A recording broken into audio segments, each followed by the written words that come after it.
네, 황보선의 출발새 아침 1부 시작합니다.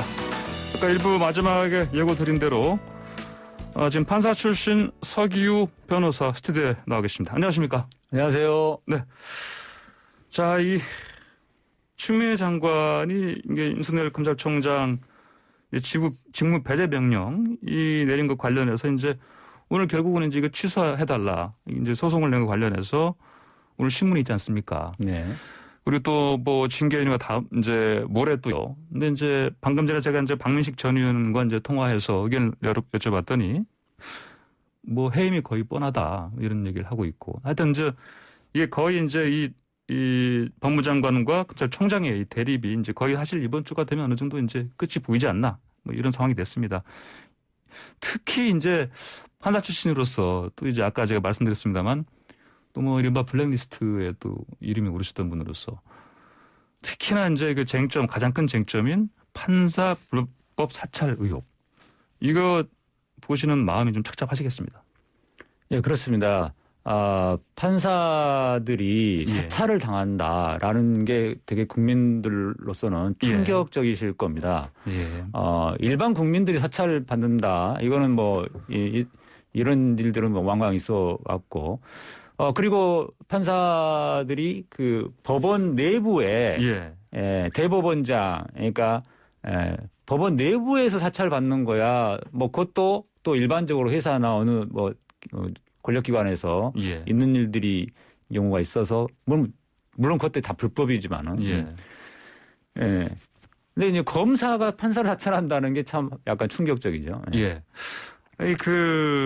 그렇다면 이제 이 상황이요. 이번에 이제 뭐 윤 총장이 그럼 이게 불법 사찰이냐. 이게 아니다. 라면서 이제 문건을 공개까지 했습니다. 근데 이제 그래서 방금 전에 인터뷰를 하는 박민식 전 의원은 이게 무슨 사찰이냐. 사찰이라는 거는 기본적으로 뭐 도청이라든지 미행이라든지 이런 불법적인 수단에 의해서 어떤 불이익을 주겠다는 의도를 가지고 하는 게 사찰이다. 이렇게 얘기를 했고요. 이제 근데 그렇다면은 이제 서 변호사께서 이전에 판사 시절에 겪으셨던 이제 양승태 전 대법원장 시절에 그때 리듬이 올랐었고요. 그다음에 그런 그때 경우와 관련해서 봤을 때 지금 이 상황도 진짜 블랙리스트를 작성해서 사찰한 거나 마찬가지다. 이렇게 보시는 겁니까?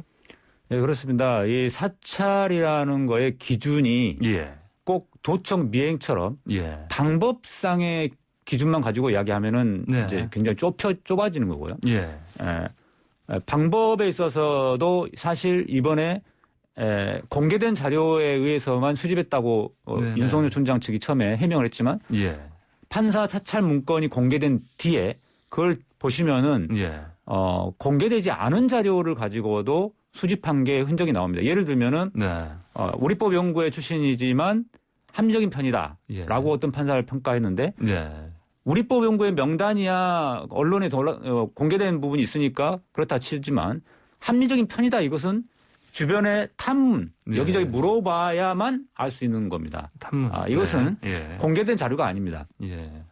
그다음에 무리하기 법관 뭐 리스트 포함 이 부분도 2016년도라는 연도를 딱 특정해서 표시가 되어 있고 리스트 포함 이렇게 표현이 되는 걸 보면은 이것은 누구한테 들어서 쓸 수 있는 표현이 아니고 그 무리 2016년도라고 하는 특정 연도의 리스트를 읽어봐야 쓸 수 있는 표현인 겁니다. 그래서 제가 보기에는 그것은 사법농단 수사 과정에서 입수한 증거물인 무리하기 법관 명단을 원래 수사팀만 봐야 되는데 수사정보정책관실이라고는 전혀 다른 부서에 있는 검사가 그거를 보고 입수해서 보고 적었다는 거죠. 그렇기 때문에 이것도 역시 공개되지 않은 자료입니다. 이런 것처럼 수단 방법에 있어서도 미행이나 도청 같은 그런 심각한 불법적인 수단은 아니었다 할지라도 공개되지 않은 자료들을 탐문하고 뒷조사를 한 것은 맞다. 그다음에 사찰의 기준이 또 한 가지 가장 중요한 게 뭐냐면은 권한이 있는 자에 의한 정보 수집이냐라는 겁니다. 회사의 인사 담당실에서 직무감찰 권한이 있는 그 부서나 사람이 하는 것은 그리고 또 한 가지 그 인사 대상자의 동의를 받아서 하는 것은 정당한 직무감찰이 되겠지만 지금 수사정보정책관실이라는 곳은 이 수사 정보만 수집해야지 판사들의 신상 정보를 수집하면 안 됩니다. 예. 그런 권한이 없습니다. 예. 그리고 판사들한테 동의를 받은 것도 아니지 않습니까? 예. 이제 권한도 없었고 동의도 받지 않았기 때문에 이거는 명백한 불법 사찰이다. 예, 그렇습니다. 그래서 말씀이죠? 뭐 도청, 뭐 미행 같은 그런 수단이 없었다 이것만 자꾸 이야기하시는데 그게 예. 아니라 네. 공개되지 않은 자료를 뒷조사한 것도 네. 불법적인 자료 정보 수집의 방법이고요. 예. 그다음에 권한 없는 자에 의한 것과 그다음에 판사 그 당사자의 동의를 당연히 받을 적이 예. 없죠. 예. 그렇기 때문에. 근데 이런 이제 뭐 이를테면 윤 총장이 이렇게 이제 뭐 그런 문건까지 이제 공개를 하면서 뭐 자신 있다 이런 이제 자세 같습니다. 그러면서 특히 윤 총장의 이 어떤 의견을 이렇게 찬성하는 사람들은 방금 전에 박민식 전 의원도 그랬지만은 이건 뭐 관행이다 이렇게 얘기를 했습니다. 예, 그 부분 관련해서 민간인들이 그러니까 예를 들어 시민단체인 참여연대 같은 그 시민단체 또는 뭐 언론 또는 일반 국민이 또는 변호사가 자료 그 판사에 대한 정보를 뭐 알아보고 이렇게 하는 거 하고 지금 대검의 수사정보정책관실이라고 하는 그 조직 대검의 조직이 그런 정보를 수집하는 거하고는 하늘과 땅 차이입니다. 민간인에 의한 그리고 변호사에 의한 거는 고난 쉽게 말하면 수평적이거나 오히려 수직적인 그러니까 판사보다 그 열등한 지위에 있는 그런 사람들이 정보를 알아보는 거기 때문에 그것은 판사에게 그 해당 재판부 판사에게 어떤 압박으로 작용하지 않습니다. 그리고 그런 정보를 알아본다고 해서 그걸로 인해서 그걸로 가지고 담당 판사를 공격할 수도 없는 거지 않습니까? 민간인 신분에서. 그런데 대검의 이 조직에서 이걸 수집한다고 하면은 이것을 가지고 얼마든지 뭐 나중에 뭐 수사에 착수한다거나 언론을 통해서 언론이 흘려서 언론을 통한 공격을 할 수 있기 때문에 이 권력기관에 의한 정보 수집은 민간인에 의한 정보 수집과 완전히 다른 겁니다. 그다음에 공판 검사가 수집한 것과 이 대검의 수사정보 정책관실이 수집한 건 또 다릅니다. 공판 검사는 대검의 조직의 일부이긴 하지만 재판과 관련해서는 그냥 독립적으로 상대방 변호사나 피고인과 동등한 위치에 있는 평등한 위치에 있는 그 이제 재판의 당사자일 뿐입니다.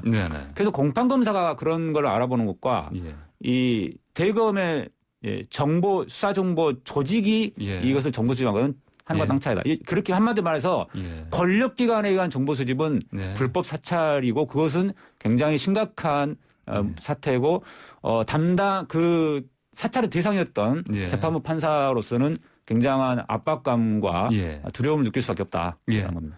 이제 저희 출발사 아침에서 앞서 일부에서 그 특수부 검사 출신 박민식 전 의원과 인터뷰를 나눴는데 그때 이 인터뷰 들으시고 청취자 2994님께서 의견을 주셨습니다. 2994님께서 반대 진영도 불러서 함께 들어봐야지요 라고 문자를 주셨는데 지금 판사 출신인 서기호 변호사와 같은 취지로 얘기를 나누고 있습니다. 자, 방송 들으시면서 의견 주실 분들은 우물정자 0945번 50원 유료 문자로 계속해서 의견 주시기 바랍니다.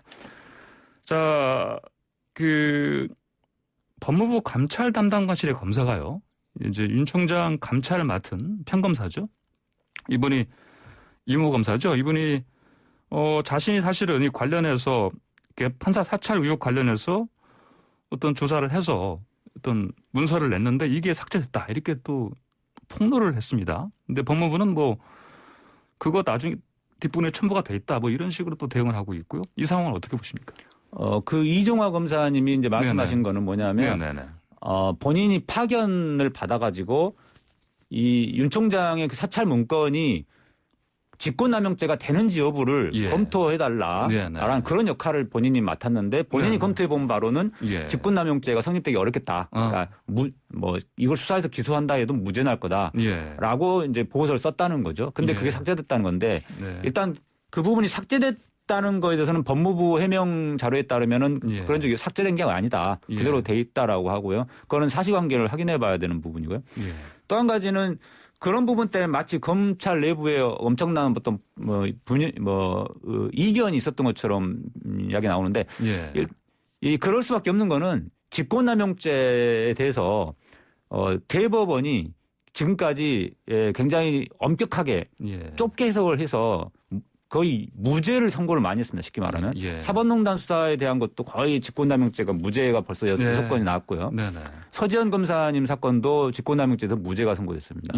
그것처럼 지금 법원의 판결의 경향이 그렇게 무죄가 많이 나오다 보니 그 이정화 검사님이 무죄가 나올 것 같다라고 하신 것 같고 그거는 대법원 판결의 성향이 그렇다라는 걸 이야기한 것이지 그렇다고 해서 윤 총장의 행위가 무죄가 나올 것 같으니까 기소하면 안 된다, 수사하면 안 된다 이렇게 볼 수는 없는 거니까 그거는 서로 의견의 차이일 뿐이고 그렇기 때문에 그렇게 이견이 다른 이견이 있다고 해서 이번에 직권남용죄를 윤 총장이 토대로 해가지고 압수수색 영장을 발부하고 수사에 착수한 것을 수사에 착수한 것 자체를 또 불법이라고 할 수는 없는 겁니다.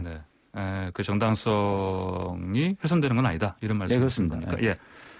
그 윤 총장이 이제 이 문건을 공개하면서 원본 노출 금지 조건 이렇게 달아서 공개하지 않았습니까? 이 관련해서 이제 서울대학교에서는 이게 꼼수다 이렇게 지적하셨습니다. 왜 그렇게 말씀하셨습니까?